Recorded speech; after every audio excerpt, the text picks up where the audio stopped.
As Cruzadas. Guerra Santa ou jogo de poder? Ano 1095. A Europa é um continente dividido. Reinos brigam entre si. Cavaleiros vivem da guerra. A violência é rotina. E o medo, constante. No Oriente, uma cidade brilha acima de todas as outras. Jerusalém. Sagrada para cristãos, muçulmanos e judeus. Mas naquele momento, ela não estava sob controle cristão. E foi então que um discurso mudaria o destino do mundo. Diante de uma multidão em Clermont, um homem ergue a voz.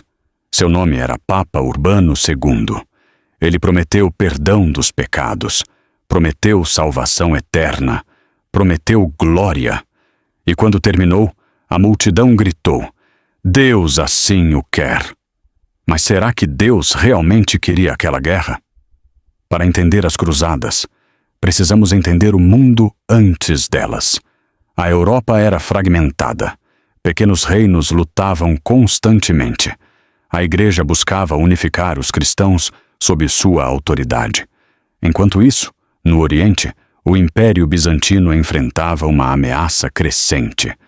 Povos turcos avançavam. Territórios eram perdidos. Constantinopla estava vulnerável. O imperador bizantino pediu ajuda ao Papa, mas o pedido por reforços militares se transformou em algo muito maior. Não seria apenas ajuda, seria uma guerra santa. Em 1096, milhares partiram. Nobres, cavaleiros, camponeses, homens, mulheres, até crianças. Eles costuravam cruzes vermelhas em suas roupas. Não eram soldados profissionais. Eram fiéis convencidos de que marchavam em nome de Deus. A jornada foi brutal. Fome, doenças, saques, massacres no caminho. Comunidades judaicas foram atacadas na Europa. A violência já começava, antes mesmo de Jerusalém ser alcançada. Em 1099, após cerco sangrento, Jerusalém caiu. Cronistas da época relataram ruas cobertas de sangue, homens mortos, mulheres assassinadas, crianças sem piedade. A cidade sagrada foi conquistada. Mas o que aconteceu ali parecia tudo menos sagrado. As cruzadas não terminaram ali. Elas continuaram por quase 2 séculos. Reis viram oportunidades. Terras no Oriente significavam poder. Controle de rotas comerciais significava riqueza.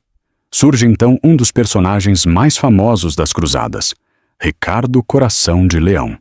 Do outro lado, um líder que se tornaria lendário, Saladino. 2 homens, 2 visões, um conflito gigantesco. As batalhas eram brutais, mas havia também respeito entre inimigos. A guerra não era apenas religiosa, era política, era econômica, era estratégica. Então veio a 4ª Cruzada, e tudo mudou.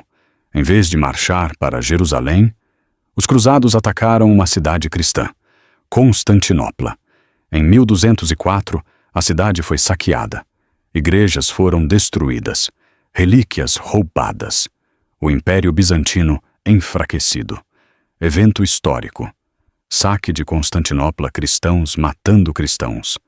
Onde estava a Guerra Santa agora? Aos poucos, os territórios conquistados foram sendo retomados. Fortalezas caíram. Reinos cruzados desapareceram. Em 1291, o último grande reduto caiu. As cruzadas haviam fracassado em manter Jerusalém sob domínio cristão, mas deixaram cicatrizes profundas. As cruzadas foram movidas pela fé. Milhares realmente acreditavam que lutavam por Deus. Mas reis buscaram poder. Comerciantes buscaram lucro. A igreja buscou influência. Fé e ambição caminharam lado a lado. Talvez a pergunta não seja guerra santa ou política. Talvez seja: quem realmente se beneficiou do sangue derramado? Porque, na história, os verdadeiros senhores da guerra raramente lutam apenas por fé. O contra-ataque muçulmano. A conquista de Jerusalém em 1099 não trouxe paz, trouxe vingança. No mundo islâmico, a queda da cidade sagrada foi um choque profundo. Mas os muçulmanos não estavam unidos. Divididos por rivalidades internas, demoraram a reagir. Até que um líder começou a mudar tudo. Seu nome era Saladino. Diferente de muitos governantes da época, Saladino não era apenas um guerreiro. Era estrategista, era político, era paciente.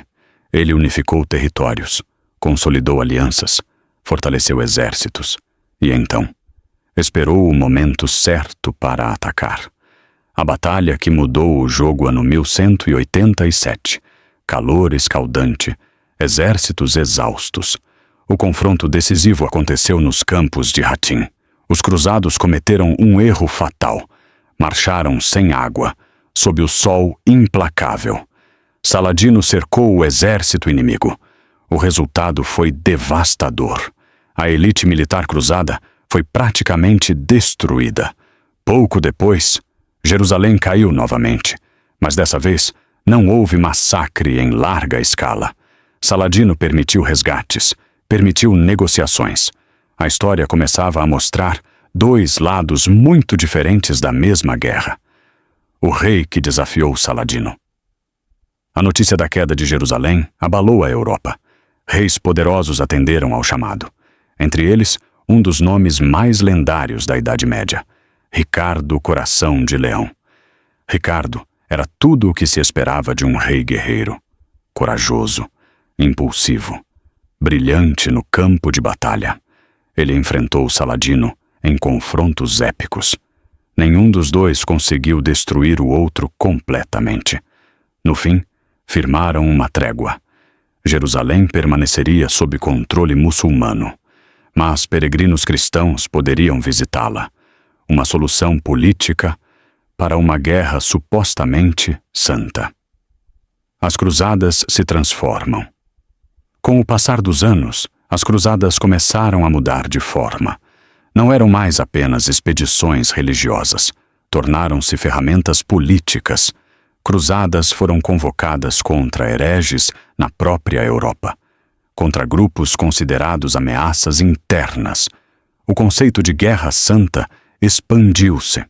Agora, qualquer inimigo poderia ser rotulado como alvo legítimo.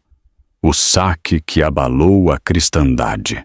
Em 1204, algo impensável aconteceu. A Quarta Cruzada desviou-se completamente de seu objetivo. Em vez de lutar contra muçulmanos, os cruzados atacaram Constantinopla, a capital do Império Bizantino. Evento histórico. Saque de Constantinopla. Igrejas foram saqueadas. Relíquias sagradas roubadas. A cidade devastada. Cristãos destruindo cristãos. O que restava da justificativa religiosa? O declínio final. Ao longo do século XIII, os estados cruzados enfraqueceram, pressionados por forças islâmicas cada vez mais organizadas. Um novo poder emergia no Oriente Médio, os Mamelucos. Fortaleza após fortaleza caiu, até que, em 1291, Acre, o último grande bastião cruzado, foi tomada. Era o fim definitivo das cruzadas no Oriente. As consequências que mudaram o mundo, mesmo fracassando militarmente. As cruzadas transformaram o mundo. O comércio entre Europa e Oriente cresceu. Novos produtos chegaram ao continente europeu. Ideias, conhecimentos e tecnologias circularam. Mas também ficaram cicatrizes profundas. Relações entre cristãos e muçulmanos tornaram-se marcadas por desconfiança. O Império Bizantino jamais se recuperaria totalmente do saque de 1204. Séculos depois, ele cairia para os otomanos. Então, o que foram as cruzadas? Um movimento de fé genuína? Sim. Uma ferramenta de ambição política? Também. Um conflito moldado por crença, poder, economia e estratégia. Talvez as cruzadas revelem algo atemporal. Quando religião e poder se misturam, a guerra deixa de ser apenas espiritual. Ela se torna imperial. E no fim, os verdadeiros senhores da guerra raramente lutam apenas por Deus.